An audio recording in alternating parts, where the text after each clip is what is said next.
Hello दोस्तों, आप सबका इस फिजिक्स एजुकेशन हब में हार्दिक स्वागत है। और आज हम बात करने वाले हैं संधारित्र के बारे में। उसके बाद में हम बात करेंगे समांतर प्लेट संधारित्र के बारे में और उसकी धारिता निकालेंगे। और वो समांतर प्लेट संधारित्र वो किन किन पे निर्भर करता है। तो संधारित्र क्या होता है? सबसे पहले संधारित्र होता क्या? देखो बेटा, संधारित्र एक ऐसी युक्ति है जो किसी चालक के आकार या आकृति में परिवर्तित किए बिना धारिता में वृद्धि कर दे, उसको कहा जाता है संधारित्र।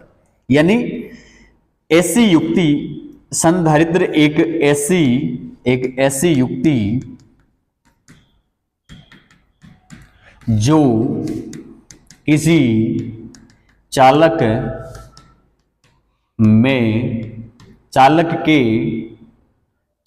के आकार और आकृति में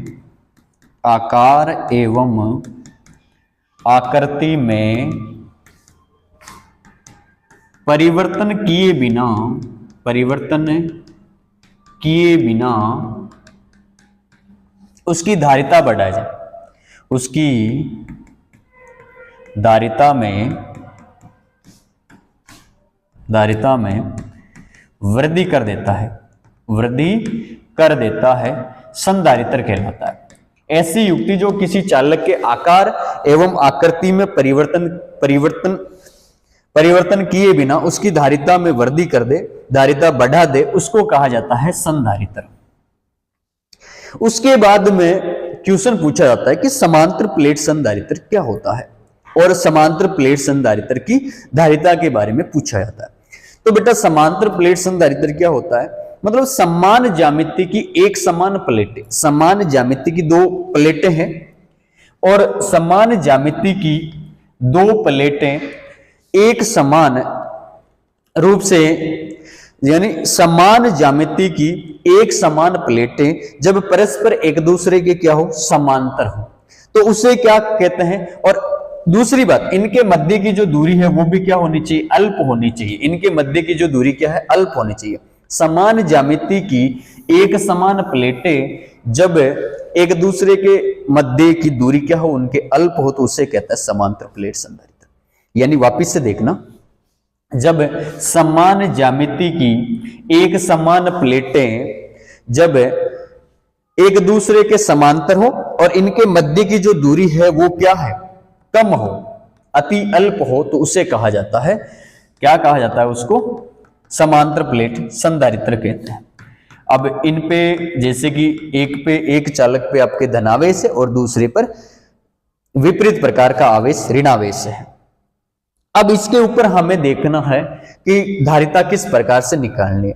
तो यहां पे बेटा, इनमें अंदर क्या होगा कि इनका जो विद्युत क्षेत्र है, संधारित्रों का विद्युत क्षेत्र है, इनकी दिशा क्या होगी, एक समान होगी। इसलिए इनका क्या होगा कि विद्युत क्षेत्र, इन संधारित्रों का जो विद्युत क्षेत्र है उनका परिणामी विद्युत क्षेत्र हो जाएगा E1 बटा E2। ये हो जाएगा E1 और E2। इनकी मतलब दिशा धनात्मक से किधर है, ऋणात्मक की तरफ, एक समान है। तो उसके बाद में किसी भी प्लेट पर विद्युत जो क्षेत्र होता है वो होता है सिग्मा बटा 2 एप्सिलॉन नॉट प्लस सिग्मा बटा 2 एप्सिलॉन नॉट। अब यहां से क्या आएगा, 2 एप्सिलॉन नॉट और इनका हो जाएगा सिग्मा, और सिग्मा का क्या हो जाएगा 2 सिग्मा, तो 2 से 2 कट जाएगा और E बराबर आ जाएगा सिग्मा बटा एप्सिलॉन नॉट।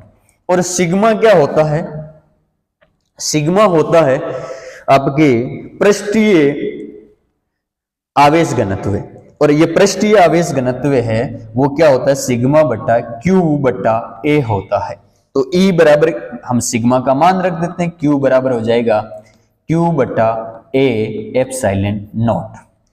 अब इसके बाद में हमें बताना है कि इसकी धारिता निकाल रहे हैं। तो आपने देखा होगा विद्युत क्षेत्र और विभव के मध्य का जो संबंध होता है वो होता है V बराबर ED। तो यहां पे V बराबर क्या आ जाएगा, E का मान है Q A एप्सिलॉन नॉट और ये आ जाएगा D। इसके बाद में धारिता क्या होती है, C बराबर है Q बटा V होती है, और V का अगर हम मान रखेंगे तो मान आ जाएगा हमारे पास Q बटा Q D A epsilon not. तो यहां से Q से Q गया और C बराबर हमारे पास आ जाएगा एप्सिलॉन नॉट A बटा D। ये समांतर प्लेट संधारित्र की क्या आ जाती है, धारिता आ जाती है। अब किस पे निर्भर करती है, क्षेत्रफल पर निर्भर करती है, माध्यम पर निर्भर करती है, और इसकी दूरी के क्या होता है, व्युत्क्रमानुपाती होती है। ये आपके समांतर प्लेट संधारित्र की धारिता, ये आपको ध्यान में रखना है। सबसे पहले हमने क्या देखा था, संधारित्र के बारे में देखा था कि संधारित्र क्या होता है। तो संधारित्र बेटा क्या होता है, एक ऐसी युक्ति जो चालक के आकार एवं आकृति में परिवर्तन किए बिना उसकी धारिता को बढ़ा दे, संधारित्र कहलाती है। फिर हमने देखा समांतर प्लेट संधारित्र क्या होता है कि समान ज्यामिति की दो एक समान प्लेटें एक दूसरे के क्या हो, समांतर हो, और उनके मध्य की दूरी क्या हो, अल्प हो, अति अल्प हो, उसे कहा जाता है समांतर प्लेट संधारित्र। उसके बाद में हमने इसकी क्या देखी थी, इसकी धारिता देखी थी। जो इसके अंदर जो संधारित्रों का विद्युत क्षेत्र है वो एक समान दिशा में, इसलिए परिणामी विद्युत क्षेत्र क्या हो गया, E1 प्लस E2, और प्लेट पर जो विद्युत क्षेत्र होता है वो होता है सिग्मा बट्टा 2 एप्सिलॉन नॉट। हमारे पास E आ जाता है Q बट्टा एप्सिलॉन नॉट सिग्मा।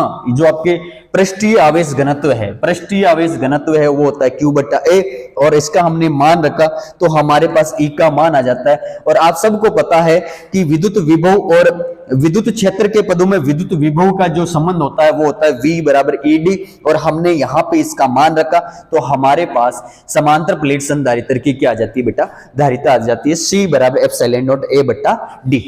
ये आज का हमारा टॉपिक कंप्लीट। धन्यवाद।